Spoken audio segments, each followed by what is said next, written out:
Hello and welcome, this is GG Your Face and I'm going to be talking about a game between a Korean Terran player and FruitDealer. FruitDealer will be playing as the blue Zerg at the lower right hand corner of your screen, and the Terran player will be playing as the red Terran at the upper left hand corner of your screen.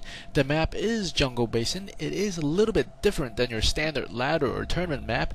The base is pretty wide and there is one choke point over here, and the base also opens to a natural expansion that is sort of on an island, a little bit like an island, but there is a set of destructible rocks that link it all the way around to another expansion. And this expansion, if you look at the middle of the map, is relatively close. It is on the right side, does open up to the middle of the map via a tiny ramp and a larger ramp that goes into an even bigger opening that is very close to your opponent's base. Of course, it is point symmetrical through the middle of the map, and there are two Zelnaga watchtowers blocked off by bushes in the middle of the map, and there is a little space in the middle of the map that is similar to Metropolis.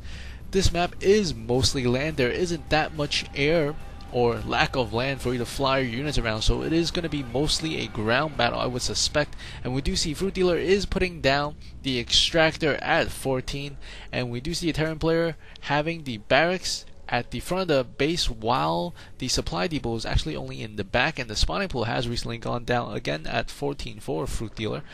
A refinery is going up for the Terran player, and this is a very good placement of the supply depot because a lot of Terran players are a little bit afraid of that Bailing's bus, and putting your production buildings such as barracks or factories in the front will be able to prevent that from happening, prevent the Bailing bus from busting through. And we do see FruitDealers do have 3 drones on the gas, and the Terran player also 3 drones on the refinery as well, just repositioning the barracks slightly, it looks like, and he will be making a marine out of that. And as we see, the Terran player is making his way. This watchtower is on the higher ground and it is blocked off by a bunch of trees, but it looks like the SCV will make his way across and he will be checking out the base of FruitDealer, and a Roach Warren is going down in the back of the minerals.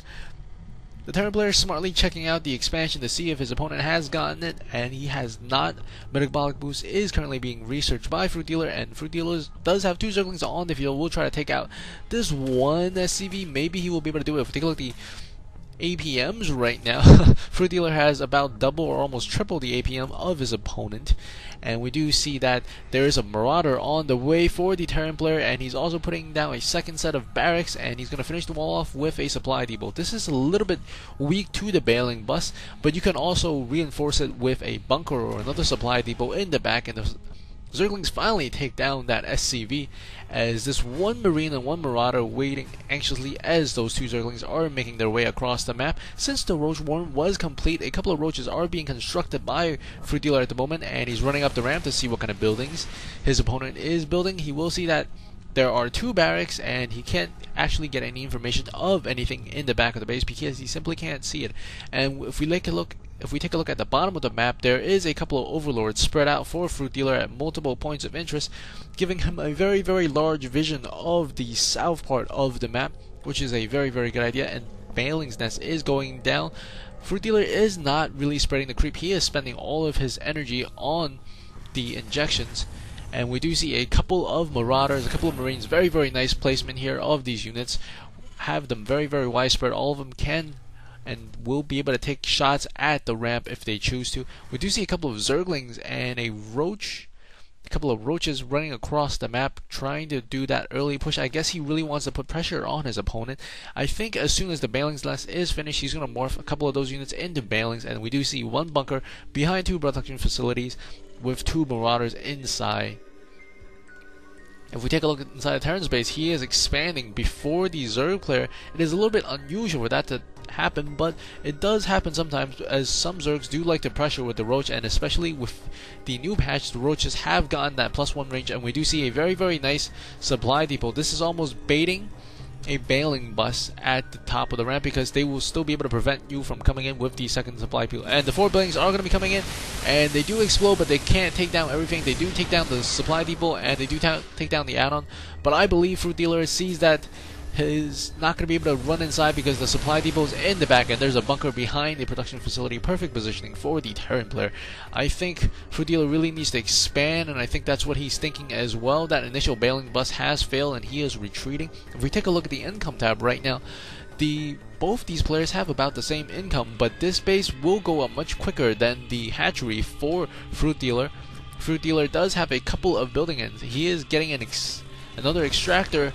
Well, he's not getting the extractor, he's canceling it, and a couple of drones were pulled off the gas for a moment. I think he wanted to make a lot more Zerglings to rush in after the Bailings bust, but the Bailings bust did fail, and he's trying to peek up with the Zerglings and gonna get the roaches around the side to try to snipe off this supply depot, but the supply depots in the back will go down, and the Marauders and the Marines do have range, and ooh, he does save that roach. Very, very nice play there by both players. If we take a look at the army count, is 45 to 43, very, very close, but if we take a look at the income tab, a slight advantage for the Terran player, as he did get this expansion slightly early, and he's working on his third gas, and we see that FruitDealer is spreading the creep tumor finally.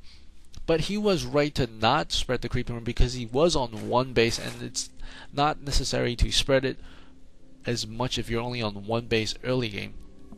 We do see a factory as well as additional barracks being attached to a reactor inside the base of the Terran player. We now see 3 barracks and 1 factory and an additional. This one SCV is just standing there. I guess he forgot to set the rally point. Sometimes that happens. And the hatchery is up and running. If we take a look at the income tab now, relatively close, but the mules are making a significant difference for the Terran player, as he does have a couple of mules in his base.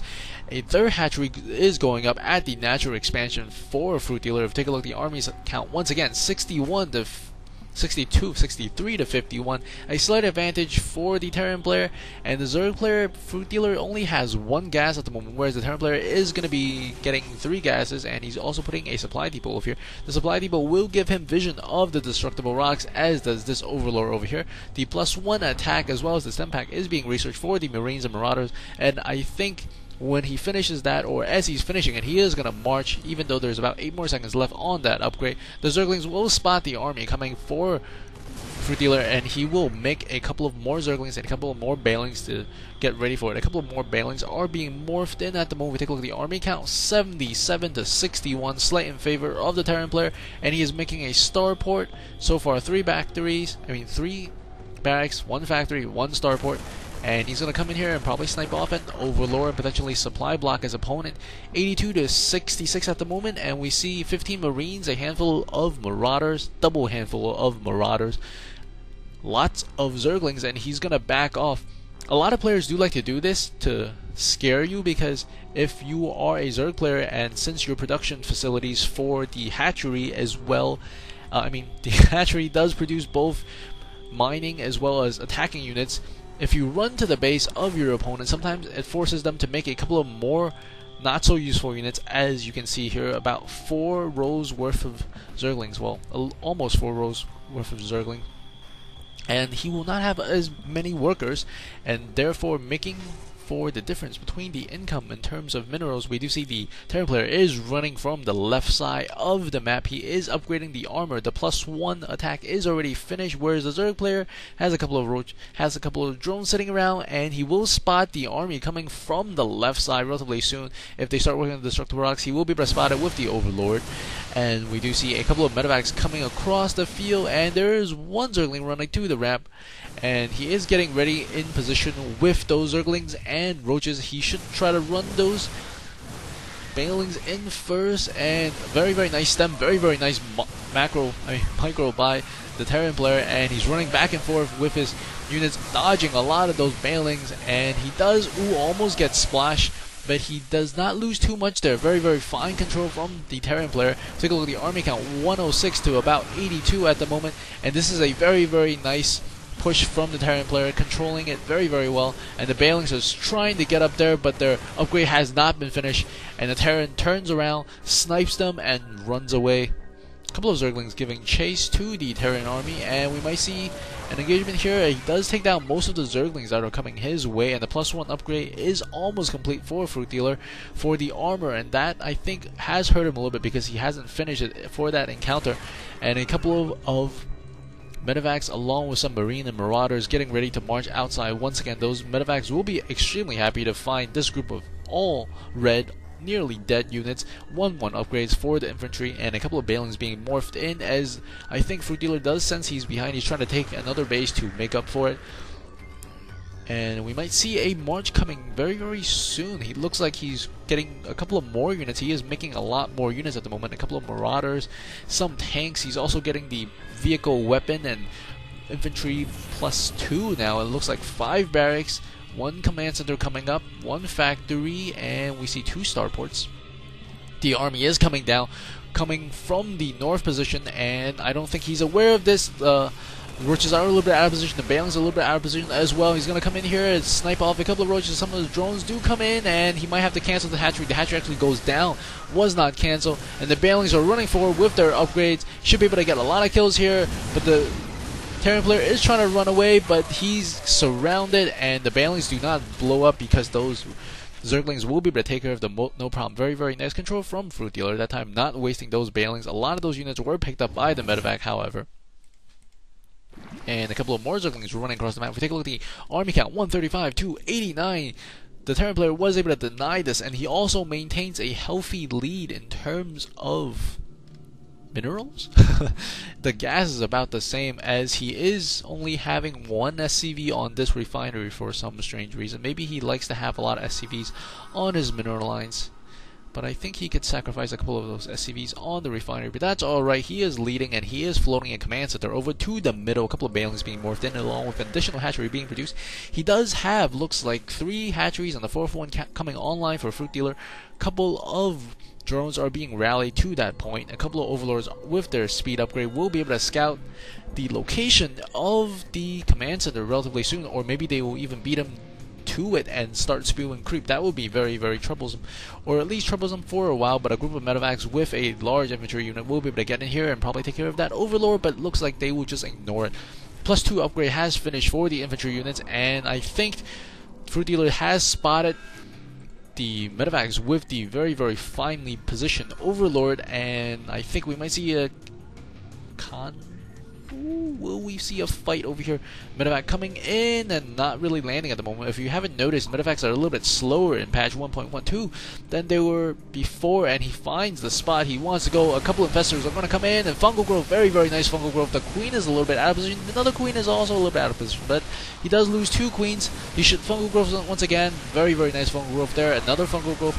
Bunch of Zerglings and Balings running inside to try to finish it off. A lot of Zerglings are being produced, 42 to be exact, 68 now for FruitDealer, and he's going to try to come in here with those Balings. He did lose 2 queens. He is remaking those 2 queens, and these medevacs are healing those units very nicely. He really needs to get a fungal growth on the medevacs and spew out some infested Terran, which is exactly what he's doing. Infested Terran will be able to take down some of those medevacs, and if we take a look at the army count right now, 151 to 91. Not slight, but almost 50% more for the Terran player. He does have another stream of unit coming to this position. There are Balings burrow in the ground, but they're not in great position. A couple of Zerglings are rushing, and he should probably unburrow these and run them to the infantry, and he should be doing that. Ooh. But I don't think he got too many kills that time. He did manage, I think, only to get around 2-3 of those units, as most of them are healed very, very well by those medevacs above. 2-1 upgrades for the infantry, and we do see a Raven as well as the 2nd upgrade for the armor for the infantry, and Overlord still being able to deny that expansion. Every little bit counts. And all these units are getting picked up again by that medevac, and there's only 1 Marauder left behind. A lot of units being able to run away in that medevac. A bunch of Zerglings pretty angry, running across the middle of the map, trying to find something to kill. 158 to 98 is the unit count. If we take a look at the resources, we do see both players are pretty healthy in terms of income and resources, and he does manage to take down a bunch of infantry units at the 3 o'clock position for the Terran player. Now realizing he lost a couple of units, he is going to run his butt over there. In order to deal with medevacs, you really want a couple of infestors, because if you don't have infestors, medevac can just pick up the units and run away, because Zerglings and Roaches are not the best, and there is a couple of Zerglings burrow underneath that command center, and that's why he could not land, and this Overlord will run his butt out of there. A couple of Zerglings will come and harass and prevent his opponent from taking that position, as his opponent has prevented him from taking the 9 o'clock position as well. The upgrades for these Zerglings are only at 1-1, whereas the Terran upgrade, I think it's 2-2. Yes, it is. A couple of siege tanks on the way. Another huge pack of army moving out across the middle, and some of these Balings, I think, a little bit wasteful